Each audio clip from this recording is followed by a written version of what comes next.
Hello and welcome back to the best beverage. Yeah, someone is demanding attention.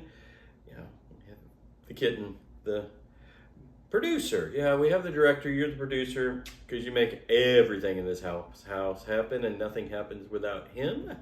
So he wanted to be in the video, and who am I to say no to the producer because he keeps everything going? Sam, by the way. I'm James, by the way, and we're talking beverages and we're talking music. And this episode suggestion comes from a co-worker, Joe. Real great guy. Enjoy working with him.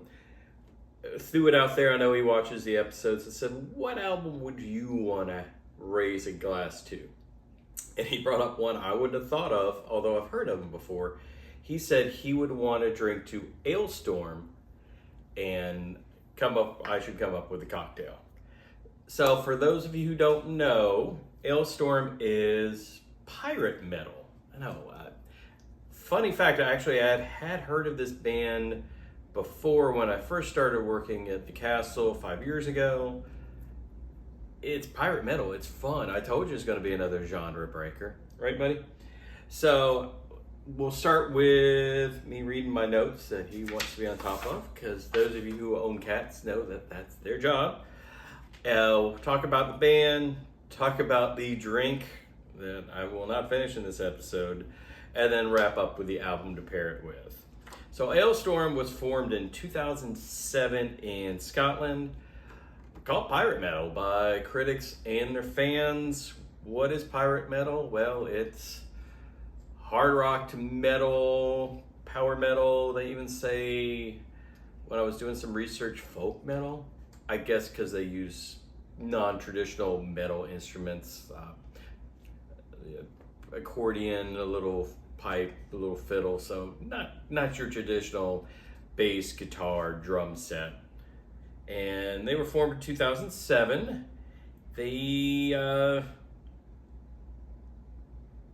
kind of funny. They had a song called Heavy Metal Pirates, and that inspired them. It became a popular song. I wouldn't quite call it a hit, but it became a popular song.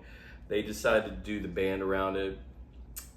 Funny fact, they've done 6 albums. So when you hear pirate metal, you think kitschy, you think kind of fun, but they're actually a really good band. I get why they lean heavy into the pirate theme, and for power metal, big, broad ideas like raiding ships, taking out pirates, things like that do kind of lend to the grandiose nature of power metal. So it does make sense. But they're actually quite a good band on top of that. So let's talk about the drink. So first time we're into tiki territory.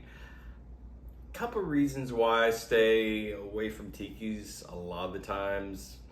First is the tiki's history, a lot of cultural appropriation. That I don't mind I don't agree it happened.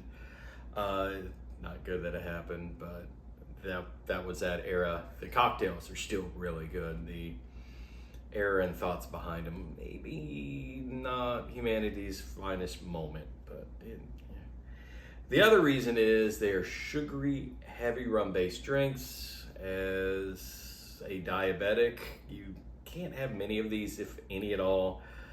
This one is a Navy grog, very loosely based on the grog that sailors, i.e. pirates, had to drink while they were on the seas. Unfortunately, when you're on a boat, you get a couple days out, your water is not going to be very potable, i.e. drinkable. So they would mix in rum to kill whatever was in there and make it drinkable. Scurvy is a real thing, and they would suck on limes, and they would also add water and rum to it to make that drinkable so they wouldn't get scurvy.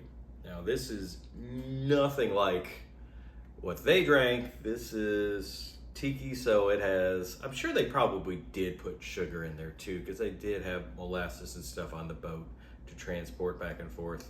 Say hi to everybody, buddy. Yeah, he's saying hi. And then sparkling water instead of regular water, and I'm sure they just did whatever rum they had available. Oh, Sam, you cannot have any of this. But this version is heavy, and they only use most tiki bars let you drink 2 at the most, because it's 3 shots of rum and full ounce pours of rum. A white rum, a dark Jamaican rum, and usually a Golden Demerara rum. They have 2 things of citrus. I use lemon and lime. Their recipe called for grapefruit. Not a fan of grapefruit. I did do the grapefruit sparkling water because it's just a hint, and I don't have any grapefruit juice. It is dangerous. I will not finish this. I will split this with the director when I'm done, but that'll pack a wallop. You have more than one of those, you are definitely needing to Uber home, and make sure you drink lots of water before you go to bed, or whatever those hangover cures are. You go get it, buddy. You go get it. So the album, which is called Captain Morgan's Revenge, was released in 2008. It's a solid power metal, folk, pirate metal album. It is all pirate themed. Every song is either raiding, drinking, hanging out at the local tavern, drinking ale, talking about the wenches, and just things along those lines. My favorite tracks on the album is Huntmaster, Death Before the Mail, Set Sail and Conquer. Definitely Death Before the Mast and Set Sail and Conquer. Some of the guitar riffs really remind me of the best metal band ever created, Death Clock, All Hail, We Are the Gears. But yeah, it's got that same really great guitar riff on it, just driving. And it's just, the themes are, you're going out for glory, going out for treasure, going out to drink. So yeah, I would definitely, maybe the lower proof version of this, hoist that up. But, yeah, oh gosh, yeah. Oh boy. This reminds me of trips in the islands. That rum just goes through the sweetness. And I like the 3 different rums. I think if you just did a light, it would disappear. But the other 2, if you want to get really crazy, you could do an overproof rum, but I wouldn't suggest it. So that is pirate metal. That is Ailstorm. Like I said, they've got 6 albums out. They're still going. They're a really good band. You went down, bud? There he goes. Oh, there you go. They're a really talented band. There are lots of bands that come up with a kitsch, a little neat thing, and they last an album, maybe 2, and they're gone.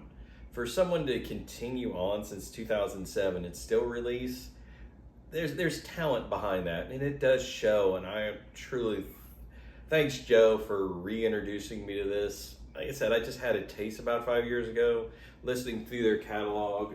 There we go. I was really impressed and think they're great. Oh, Sam, come back up. Someone in the mood. So, and I'm going to keep that in because he's fun. The producer's saying I need to wrap this up, so we're going to wrap it up.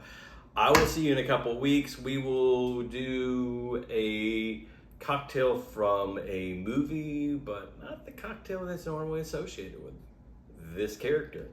But I'll see you in a couple of weeks. Continue to listen to great music. Hit the like, hit the subscribe, but drink responsibly. And if you do have a tiki drink, yes, wrap it up. Don't have more than one. See you in a couple of weeks. Bye.